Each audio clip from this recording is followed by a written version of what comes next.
지난 5월 말 임기를 시작한 22대 국회 개원식이 오늘 뒤늦게 열렸습니다. 냉각된 여야 관계를 반영하듯 윤석열 대통령은 불참했습니다. 오늘부터 정기국회 일정도 시작됐습니다. 자세한 소식 취재기자 연결해 알아보겠습니다. 정다희 기자. 네, 개원식은 오후 2시에 열렸습니다. 역대 최장인 95일 만에 지각 개원이고요. 윤석열 대통령은 참석하지 않았습니다. 대통령 없는 개원식은 87년 개헌 이후 처음입니다.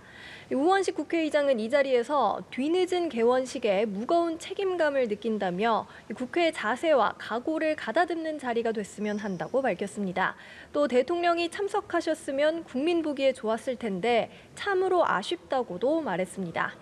대통령실은 특검과 탄핵을 남발하는 국회를 먼저 정상화하고 대통령을 초대해야 한다는 입장이고요. 야당은 개원식에서 역사에 남을 오점이라며 공세를 이어갔습니다. 오늘부터 22대 국회의 첫 정기국회도 시작됐는데요. 예산안 심사부터 각종 입법 과제를 두고 여야 대치는 계속될 전망입니다. 어제 여야 대표 회담에서도 이 전국민 25만 원 지원법, 해병대원 특검법 등 쟁점 현안에는 이견을 좁히지 못했고요. 이외에도 민주당이 추진하는 각종 국정조사 등 뇌관은 곳곳에 산적해 있습니다. 네, 여야 대표 회담을 양당은 어떻게 평가하고 있는지 궁금한데 어제 나온 발언들을 두고 신경전도 이어지고 있죠? 네, 양당은 민생 중심으로 협치 물꼬를 텄다는 점을 성과로 꼽고 있습니다. 다만 세부 현안을 두고 신경전도 이어지고 있는데요. 먼저 한동훈 대표, 이재명 대표의 계엄 발언을 문제 삼고 나섰습니다. 이 대표는 어제 회담에서 계엄 준비설이 나온다며 완벽한 독재 국가 아닌가 이렇게 발언을 했는데요. 한 대표는 오늘 최고위원회의에서 근거를 제기하라며 사실이 아니면 국기문란이라고 쏘아붙였습니다. 의료개혁에 대해서는 대안 마련에 생각을 같이 했다면서도 이 대표에게 특별한 대안이 없다는 말을 들었다고 꼬집었습니다.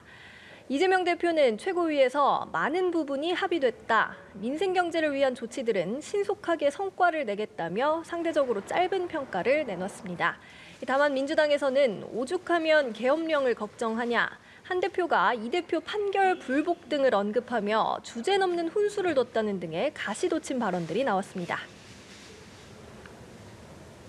네, 국방장관 후보자 청문회도 열리고 있죠. 이 밖에 국회 소식 전해주시죠. 네, 국회 국방위는 김용현 후보자 인사청문회를 열고 있습니다. 김 후보자가 주도한 대통령실 이전, 또 경호처장 시절의 과잉경호 논란 등을 두고 공방이 이어졌습니다. 야권은 여기서도 계엄 준비 의혹을 들며 공세를 이어갔는데요. 민주당은 최근 수방사령관 등을 한남동 공관으로 불러들이고 출입 기록을 남기지 않으려 했다며 계엄 얘기를 하지 않았냐 의혹을 제기했습니다.